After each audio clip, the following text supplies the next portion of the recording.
Hey, all, I've got another one for you about weddings. And there's actually two different posts, but oh my God. See, I'm going to give you the title to both. Don't know how many videos this is going to be because the woman's long winded. Okay. First post, why I had to drop out as maid of honor 2 months before the wedding. Trigger warning, end of life mention. That was 2 years ago.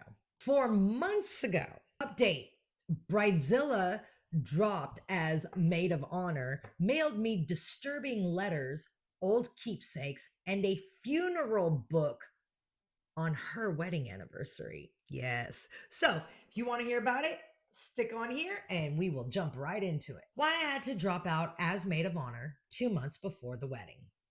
All names have been changed for privacy reasons. Added the fallout and detail. Oh, there's also an edit that says added the fallout and details following telling the bride of her decision to step down.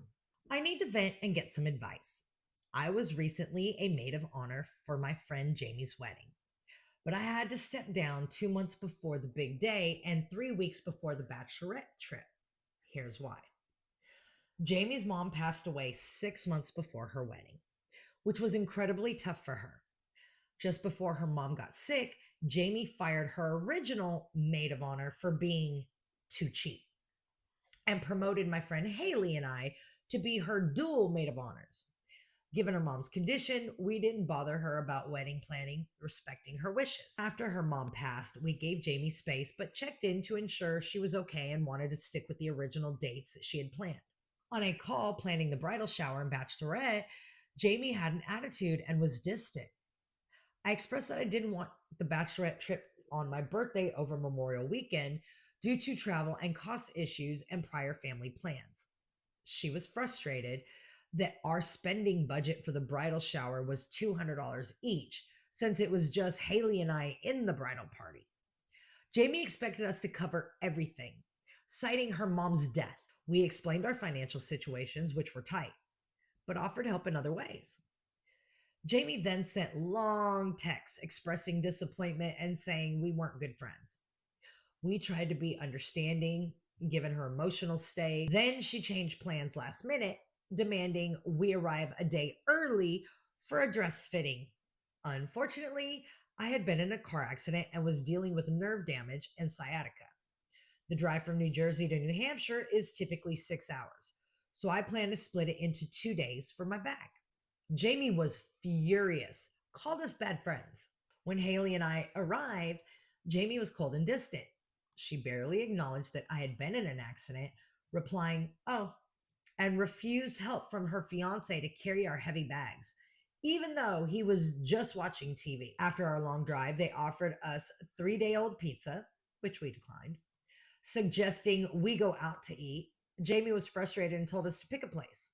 At the nail salon, Jamie excluded me from the conversation. On the way to pick up balloons, she almost caused an accident due to road rage.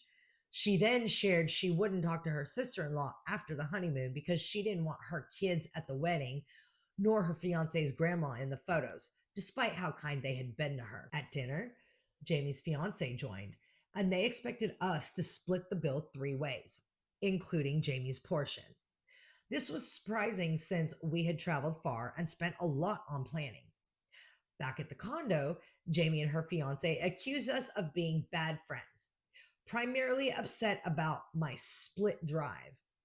I explained my situation, but Jamie broke down, threatening to end herself and demanding we come 2 days early to the wedding. Oh, hell no. Okay, time out.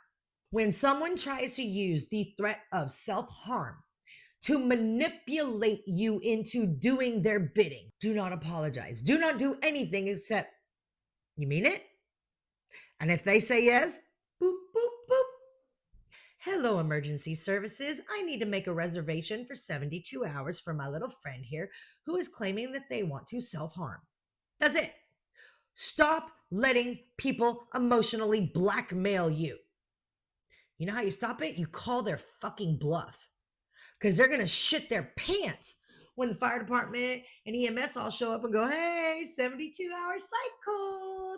Enjoy that. Just saying. The next day after the bridal shower, Haley and I decided we couldn't continue as maid of honors. And by the way, you also said that not only did the friend, but her fiance, started telling you guys what bad friends you were.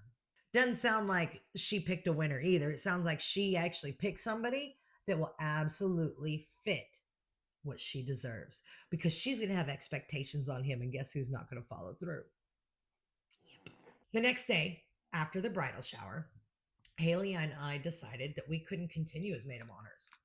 We had to cancel all bachelorette trip reservations since they were under our credit cards. This was a heartbreaking decision, but we couldn't handle the emotional and physical toll anymore.